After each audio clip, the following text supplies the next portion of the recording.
রাজশাহীতে আবারও শুরু হয়ে গেছে রাজকীয় মেলা। এই মেলাটি রাজশাহী মুক্তমঞ্চের পেছনে বড় একটা মাঠ আছে, সেখানে হচ্ছে। আমি যখন মেলার গেটে ঢুকছিলাম তখন থেকে একটা রাজকীয় ভাই পাচ্ছিলাম। গেট থেকে শুরু করে পুরো পথ জুড়ে যে লাইটিং করা হয়েছে, সত্যি বলতে মনে হচ্ছিল আমি যেন অন্য একটা দুনিয়ায় ঢুকে গেছি। তার পাশে ঝলমলে আলো, রঙিন সাজসজ্জা আর সেই লাইটের মাঝ দিয়ে হেঁটে যাওয়ার অনুভূতিটা একদমই আলাদা। মেলার দরজা দেখে তো মনে হচ্ছে একটা রাজপ্রাসাদের দরজা, আর সেই দরজাতে প্রবেশ করতে এত সুন্দর লাইটিং, আসলেই বারবার যেতে ইচ্ছা করবে এরকম জায়গায়। এগুলো লাইট পেরিয়ে একটু ভেতরে যেতে যে জিনিসটা আমার সবচেয়ে বেশি নজর কেড়েছে সেটা হলো সুন্দর একটা ঝর্ণার মতন ডেকোরেশন। লাইটের সাথে পানি, সেই কম্বিনেশনটা এত সুন্দর লাগছিল যে কিছুক্ষণ দাঁড়িয়ে শুধু দেখতে ইচ্ছা করছিল। সত্যি বলতে এখানে আসলে যে কেউই এই সৌন্দর্যে ডুবে যাবে। আমি যখন আরো ভেতরে ঢুকলাম তখন বুঝতে পারলাম এই মেলা শুধু সাধারণ মেলা না, এর আগের মেলার মতো এখানে প্রতিটা জিনিসে একটা আলাদা আকর্ষণ আছে। যদিও তখন সবগুলো দোকান খুলেনি, তারপরেও খুবই সুন্দর লেগেছিল এই মেলাটি। আর সবচেয়ে ইন্টারেস্টিং ব্যাপার হলো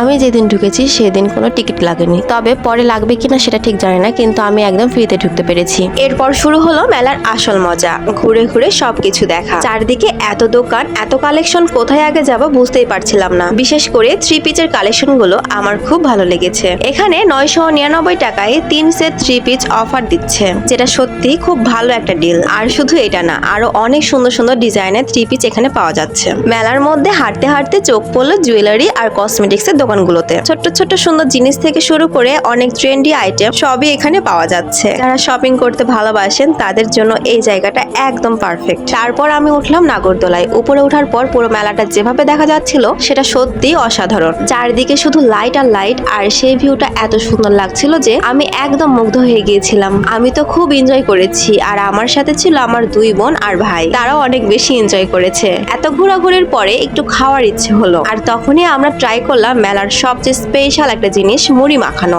মাত্র 20 টাকায় এই মুড়ি মাখানোটা আমার কাছে সত্যি অসাধারণ লেগেছে। টেস্টটা এতটাই ভালো ছিল যে মনে হচ্ছিল আরেকটা নেই। আপনারা যদি এখানে আসেন তাহলে এই মুড়ি মাখানোটা অবশ্যই ট্রাই করবেন, মিস করা একদমই উচিত না। মজার একটা ঘটনা বলি, আমার আপু তো এত মরিচ খেতে শুরু করে দিল যে ভাবাই যায় না। আর আমি তো অনেক কম ঝাল খাই, তাই মরিচ নেওয়ার কোনো সাহস পাইনি। এরপর আমরা ঘুরলাম আচারের দোকানগুলোতে। এত ধরনের আচার দেখে লোভ লেগে যাচ্ছিল। বিশেষ করে চেরি ফলের আচারটা দেখতে এত সুন্দর লাগছিল যে খেতে ইচ্ছা করছিল খুব। যদিও টেস্ট করা হয়নি, কিন্তু দেখেই বোঝা যাচ্ছিল এটা অনেক মজার হবে। এছাড়াও মেলায় অনেক খাবারের দোকান ছিল, আর প্রত্যেকটা দোকানে আলাদা আলাদা স্বাদের খাবার। সত্যি বলতে এখানে এসে কেউ খালি হাতে বা পেটে ফিরবে না। সবকিছু মিলে রাজশাহীর মুক্তমঞ্চের পিছনে এই রাজকীয় মেলাটা আমার কাছে অনেক বেশি ভালো লেগেছে। এর থেকে শুরু করে মেলা শেষ পর্যন্ত লাইটিং, ডেকোরেশন, শপিং, খাবার সবকিছুতেই একটা আলাদা মজা আছে। আপনারা যারা এখনো আসেননি তারা মিস করবেন না, একবার হলেও ঘুরে আসুন। বিশ্বাস করুন আপনারও অনেক ভালো লাগবে।